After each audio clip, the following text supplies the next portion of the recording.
semua orang percaya padamu. Sebab hanya Engkau juru selamat, sebab hanya Engkau penebus dosa, agar semua orang menjadi tahu hidup dalam damai sejahtera-Mu, agar semua orang tidak binasa, dapat masuk kerajaan surga.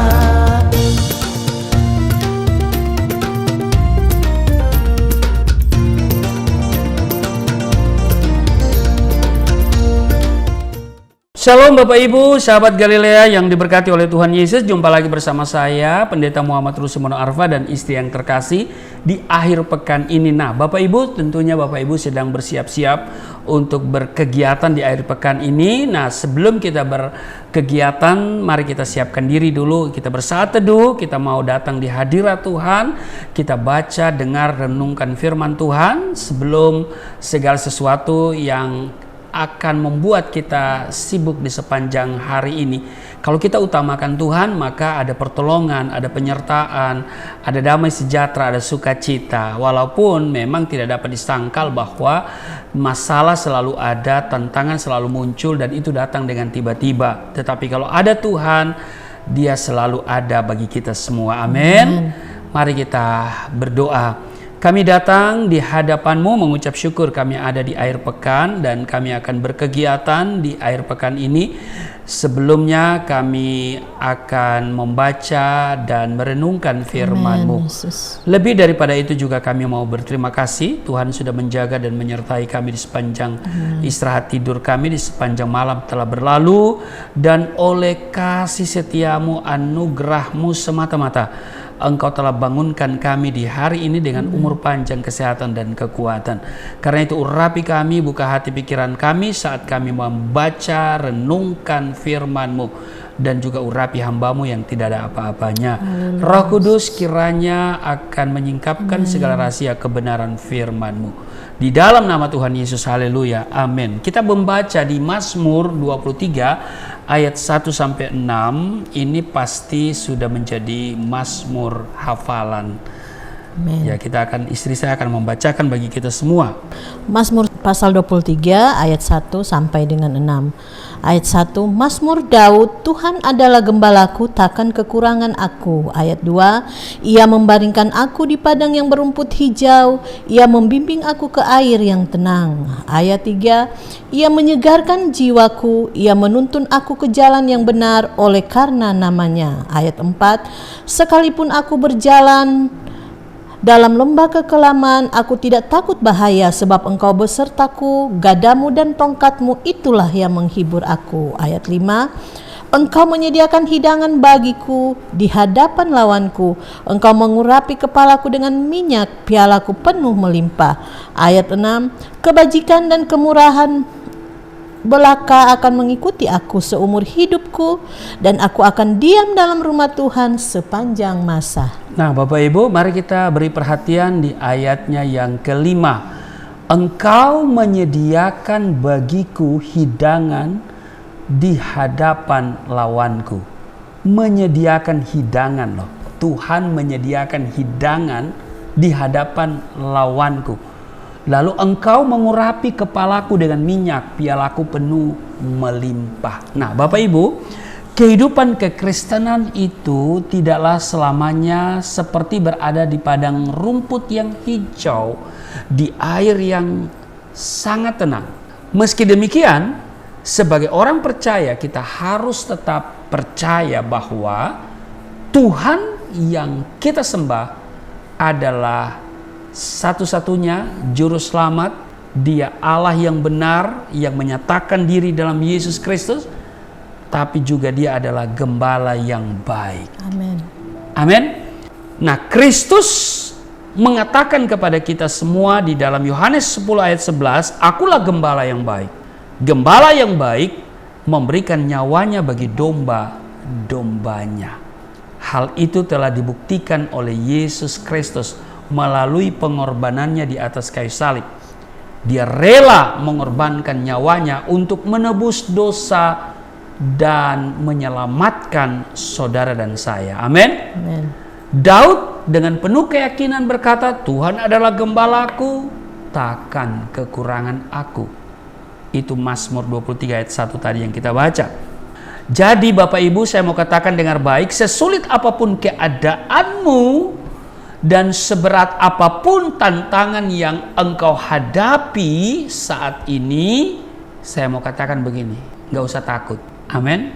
Mengapa? Sebab Daud katakan, engkau besertaku, gadamu dan tongkatmu, itulah yang menghibur aku. Gadamu dan tongkatmu. Apa itu gada? Gada itu adalah tongkat pendek yang menjadi senjata pertahanan, tapi juga menjadi sebuah semacam senjata untuk mendisiplinkan. Dan ini melambangkan kekuatan, kuasa dan wibawa Tuhan ada pada gada itu. Tongkat itu bentuknya ramping tapi juga panjang, yang salah satu ujungnya itu melengkung. Bapak Ibu bisa bayangkan ya. Nah, ini dipakai untuk mendekatkan domba-domba dengan gembalanya, menuntun domba pada jalan yang benar, atau menyelamatkan domba dari kesulitan. Gada dan tongkat adalah perlambang jaminan kasih dan bimbingan Tuhan dalam kehidupan kita selaku orang percaya. Amin. Kita patut bersyukur kepada Tuhan Yesus karena Dia bukan hanya sebagai gembala yang baik, yang rela memberikan nyawanya bagi kita, tapi juga Dia menyediakan hidangan, menyediakan berkat, kemudian Dia mengurapi dengan minyak. Dan ketika kita diurapi dengan minyak ini, ada perkenanan dan urapan Roh Kudus, dan juga dikatakan piala bagi kita. Amin. Amin. Piala itu adalah lambang kemenangan. Orang yang menang diberikan piala. Jadi Tuhan itu adalah kemenangan kita. Jadi kalau hari-hari ini kita dihadapkan pada masalah yang berat, itu berarti kita telah berada di ambang kemenangan. Dan semakin besar pula piala yang Tuhan telah persiapkan bagi kita. Ingat itu Bapak Ibu. Kalau hari-hari ini kita berada dalam masalah, tantangan, kalau kita ada dalam kesulitan di hari-hari ini, itu berarti kita telah berada di ambang kemenangan. Semakin berat begitu ya masalah yang kita hadapi mungkin, ya maka semakin besar pula piala yang akan dipersiapkan bagi kita. Nah Bapak Ibu, kalau kita perhatikan dalam sebuah pertandingan, misalnya pertandingan lari maraton di Pekan Olahraga Nasional atau juga di SEA Games dan Olimpiade, itu sebetulnya jarak tempuh daripada lari maraton itu sama, yaitu 42,195 km.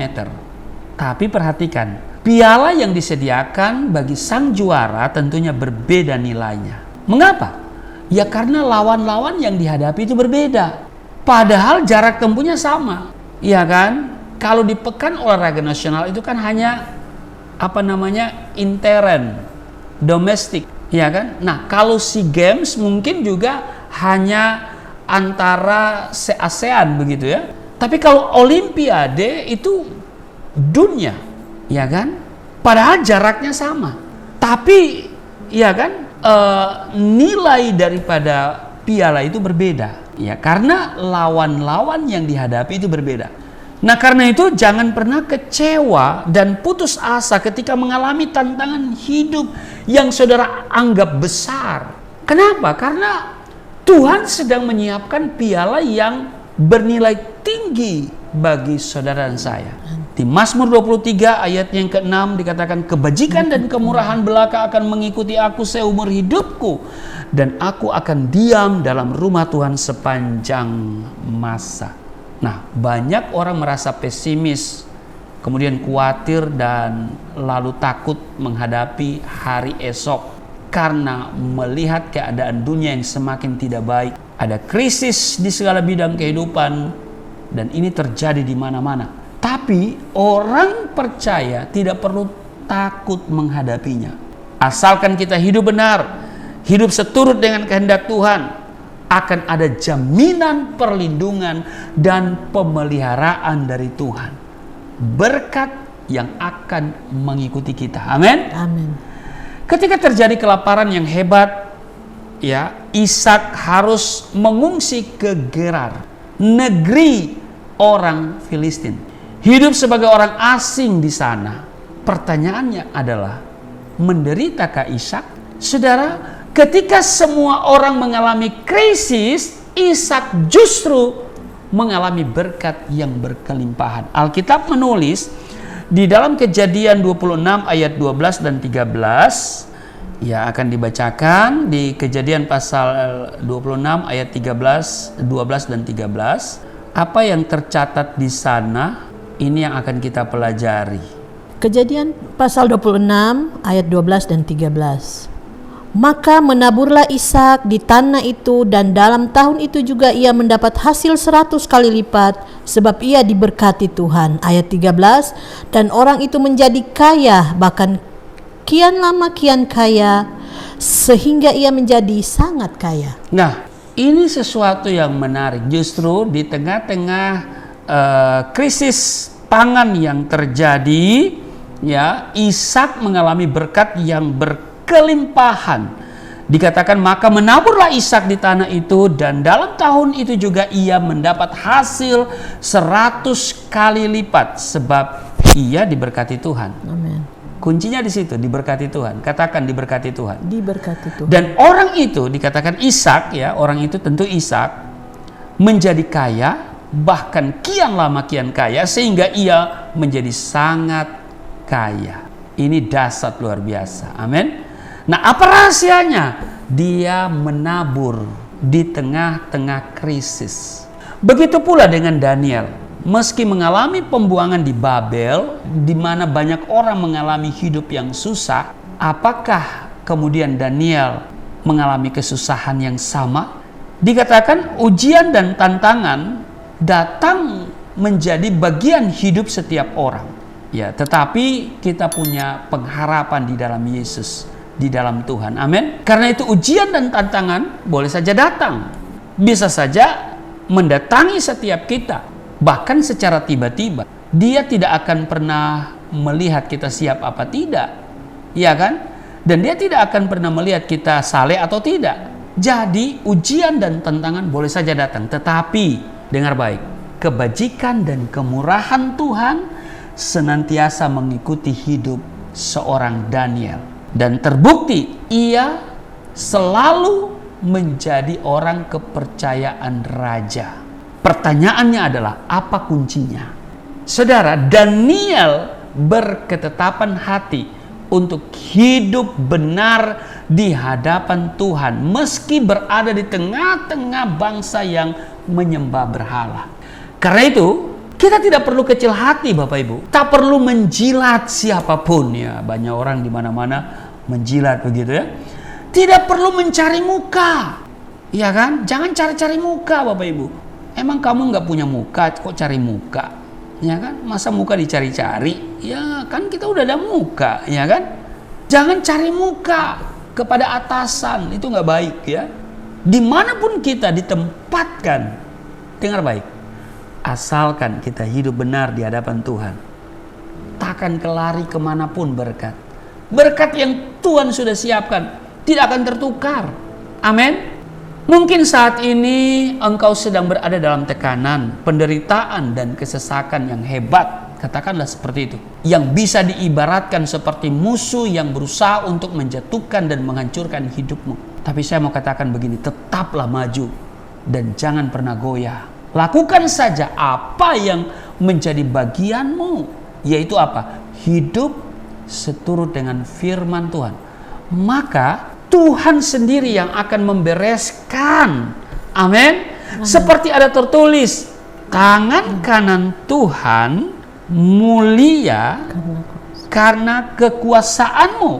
Tangan kananmu Tuhan menghancurkan musuh. Keluaran 15 ayat 6. Artinya bahwa Menghancurkan musuh bukanlah tugas kita, tapi bagian Tuhan yang akan berperkara dengan mereka. Amin. Karena itu Bapak Ibu, sahabat Galilea yang diberkati oleh Tuhan Yesus, kita tidak perlu merancang niat untuk membalas. Jangan pernah merancangkan sesuatu untuk membalas kejahatan dengan kejahatan. Hiduplah dalam kebenaran. Itu adalah kunci untuk mengalami pembelaan daripada Tuhan. Amin. Setiap kali kita menghadapi masalah seberat apapun dalam hidup ini, ingatlah bahwa tugas kita hanyalah hidup dalam kebenaran. Dan Tuhan akan menyertai kita. Di Keluaran pasalnya yang ke-14 ayat 14, Tuhan akan berperang untuk kamu dan kamu akan diam saja. Amin. Kita tidak perlu membalas jahat dengan jahat, apalagi sampai mengutuk atau menyumpahi lawan. Karena mereka sendirilah yang akan tergelincir dan jatuh. Amin. Saul sangat menginginkan kematian Daud. Karena itu segala cara ditempuh oleh Saul untuk menghabisi nyawa Daud. Entah berusaha membunuh dengan tangannya sendiri ataupun dengan menempatkan dia di barisan terdepan agar tewas di tangan musuh. Tapi perhatikan, usaha dari Saul tidak pernah berhasil. Sebaliknya, lebih dari satu kali Daud berkesempatan untuk membunuh Saul. Tapi hal itu tidak dilakukan oleh Daud. Bahkan Daud mampu berkata di 1 Samuel 24 ayat 7, "Dijauhkanlah Tuhanlah kiranya daripadaku untuk melakukan hal yang demikian kepada tuanku, kepada orang yang diurapi Tuhan, yakni menjamah dia, sebab dialah orang yang diurapi Tuhan." Daud masih menghormati Saul itu, bagaimanapun busuknya hatinya, dia itu diurapi sama Tuhan. Dan ternyata ujung-ujungnya Saul sendiri yang tergelincir dan jatuh. Pada akhirnya Tuhan mengangkat Daud menjadi raja. Daud pun berkata di dalam Mazmur 27 ayat 1 dan 2, "Tuhan adalah terangku dan keselamatanku. Kepada siapakah aku harus takut? Tuhan adalah benteng hidupku. Terhadap siapakah aku harus gemetar? Ketika penjahat-penjahat menyerang aku untuk memakan dagingku, yakni semua lawanku dan musuhku, mereka sendirilah yang tergelincir dan jatuh." Tuhan Yesus sudah mengingatkan kita semua. Di dalam Yohanes 15 ayatnya yang ke-18 dikatakan begini, "Jikalau dunia membenci kamu, ingatlah bahwa ia telah lebih dahulu membenci aku daripada kamu." Maka itu Bapak Ibu, sahabat Galilea yang diberkati oleh Tuhan Yesus, sadarilah bahwa selama kaki kita masih menginjak bumi, kita tidak akan bisa lari dari masalah. Kesukaran atau penderitaan akan selalu hadir.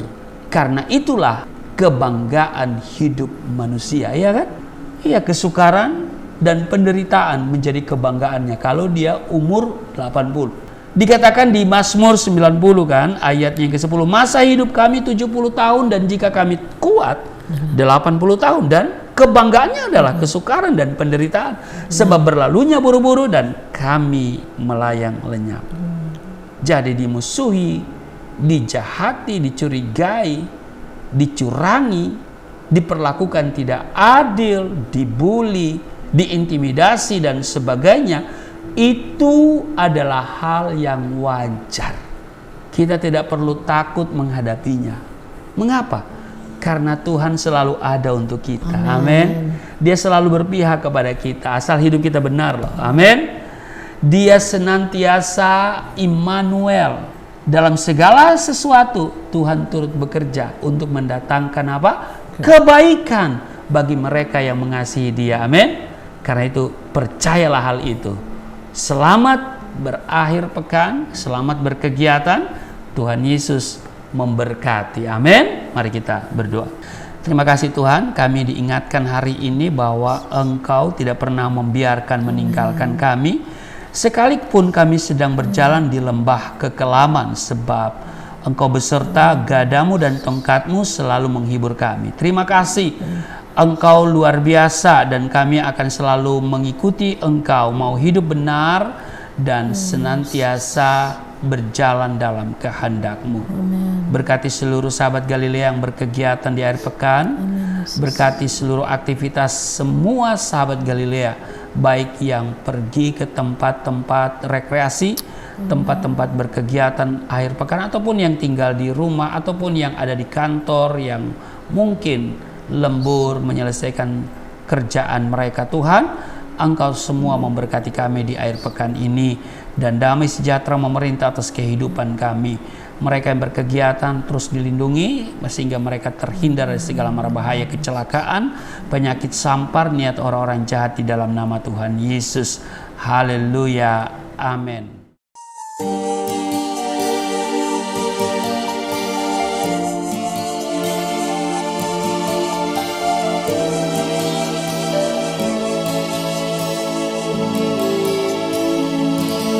Bapa kami yang di surga, dimuliakanlah nama-Mu. Datanglah kerajaan, jadilah kehendak-Mu di bumi seperti di